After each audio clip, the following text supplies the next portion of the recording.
Greetings and salutations, everyone, and welcome back to another of my videos. If this is your first time stopping by my channel, welcome, welcome, welcome. And of course, if you are one of my returning peeps, big up yourself, and as usual, maximum respect for all the love and the support.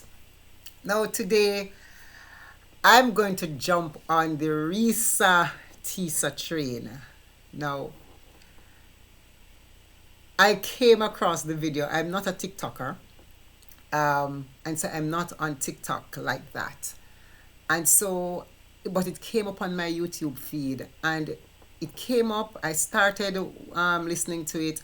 I stopped and I moved on to something else because I wasn't looking for it. But then it came back again, and I just started listening to the story.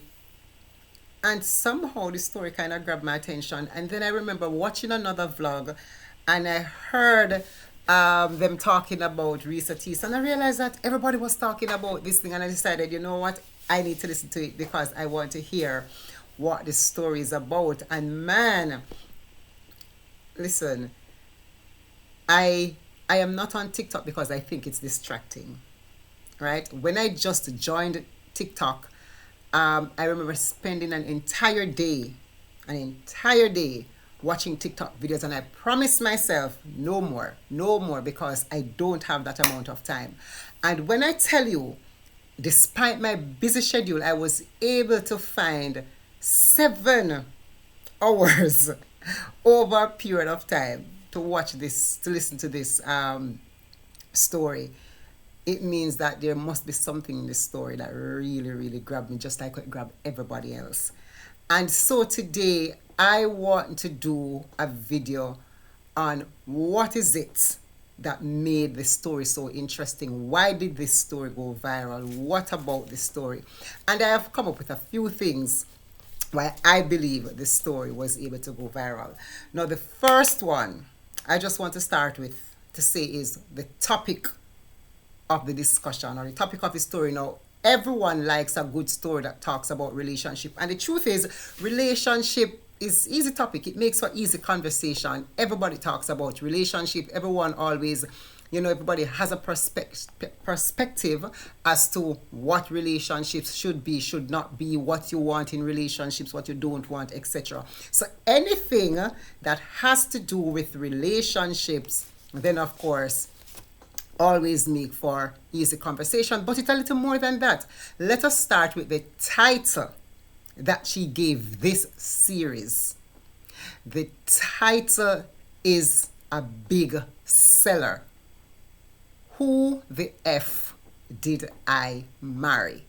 Now, it is a question, and by using the F, it forces you to think, is this going to go in a positive way or is it going to go in a negative way? So it immediately jumps at you. So the topic and the title. The title is a big seller. It's a major pull. It screams and it sparks one's curiosity. You want to know, who really did this person marry? But let us look at something else. She opens her series, yes, with a very potent statement that answers the title. So she asks the question in the title, and then she comes and she answers it with an open statement when she says, I want to tell a story about how I met, marry, and divorce a pathological liar. Now, there are things in that will jump at you. So you're going to hear about the relationship, how the relationship went, why it went downhill. But most importantly, the person has been given some characteristic, or a characteristic, meaning the person is a pathological liar. Now, you want to hear that. It simply means it tells you some interesting thing went down. And so now you want the details. So she start from topic, title, strong title, with a question, and the opening statement answered the title. And so, of course, it forced you to now want the detail. The second thing, or maybe that I could probably say the third thing, but all of those points in the first probably wrapped up in one. So let us jump to what I consider now maybe to be the third point, because the first one would have been the topic, the second one would have been the title of the series. So now let us jump to what is the third one. The third one had to do with the telling of the story. The storytelling skill was on point.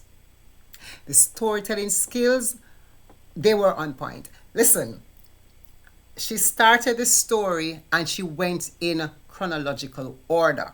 It simply means she chose a direction or a plot that was easy to follow.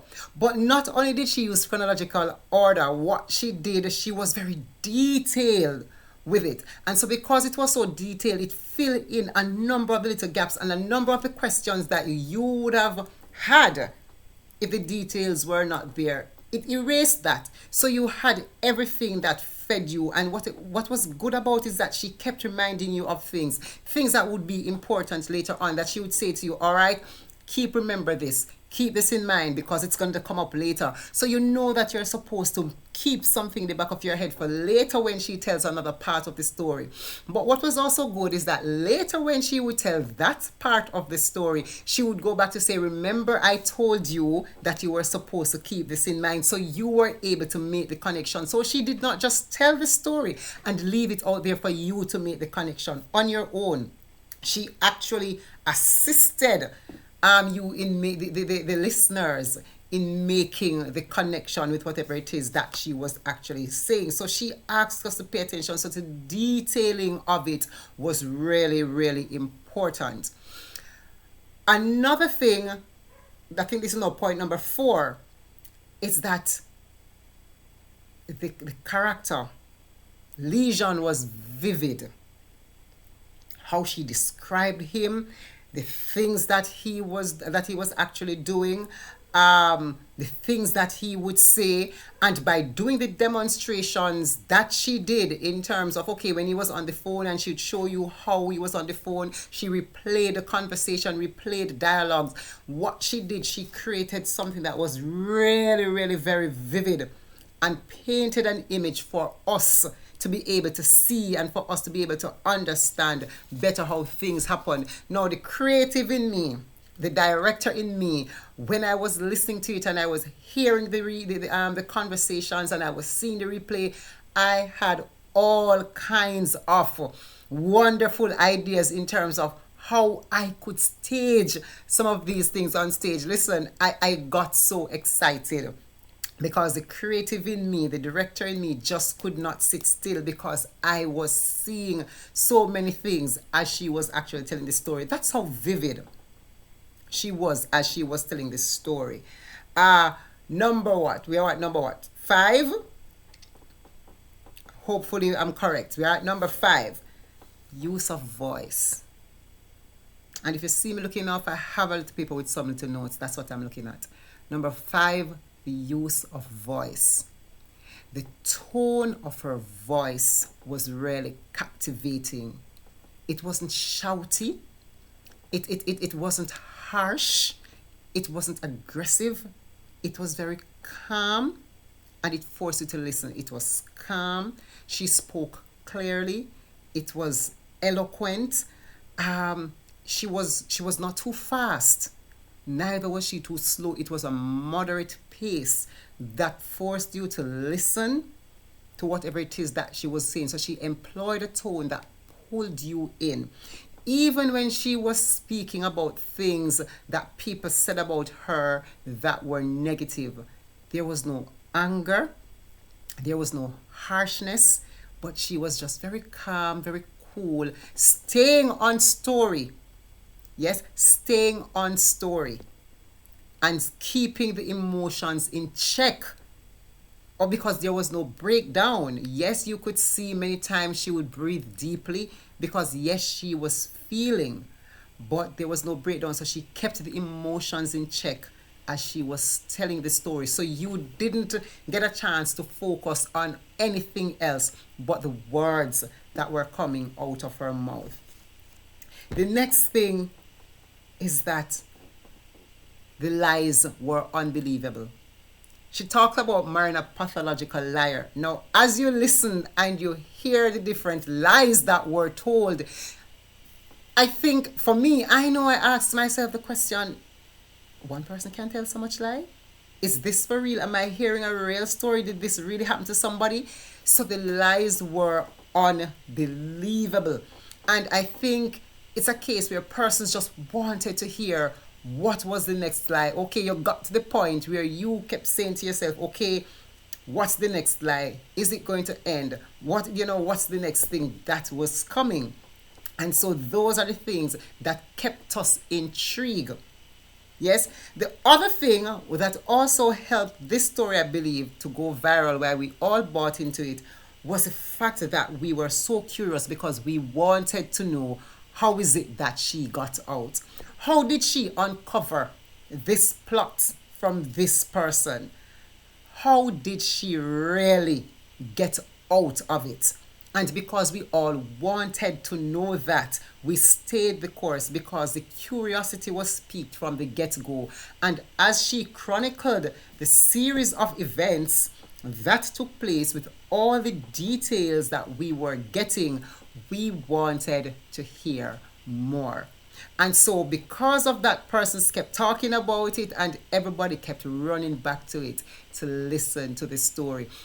Now, if I was a teacher of English, student of English, I would pay attention because this is really good storytelling.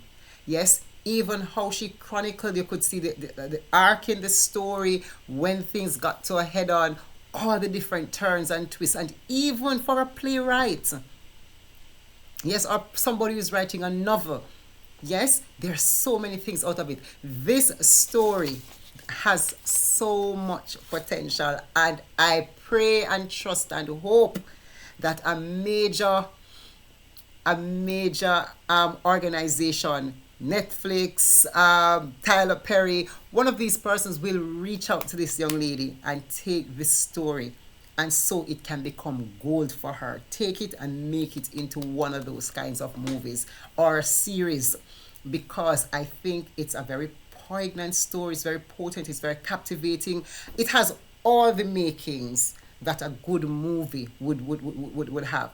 Because I was really listening to it and I kept asking myself, this is really happening, because it sounded like something that you would watch in a movie, not something that you would hear somebody say, listen, I experienced all of this, right? And so all of those things that I would have mentioned just now allowed this story, in my opinion, to have gone viral, because everyone, first, it was about the topic.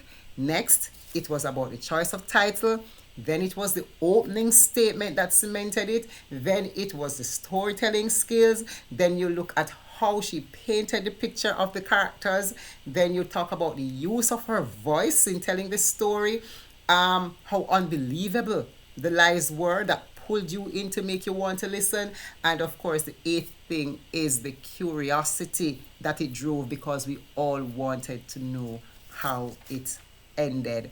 And I'm just praying that, Reesa Teesa, that you will be fine.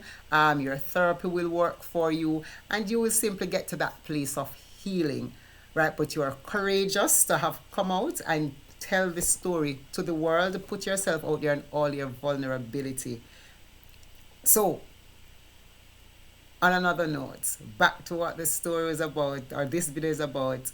Tell me what you believe made this story went viral. If you don't agree with the points that I've made, just put it in the comment section. But if you do agree with the points that I've made, you can say which one. Or if there's something else that I did not mention, tell me, what is it in your opinion that made you decide that you were going to watch this video? All right, I trust and hope that this video was quite useful, informative, and can spark even further conversation and discussion about how we go about putting stories together. Until I make another video, thank you so much for watching. And don't forget to like, comment, and subscribe to my channel.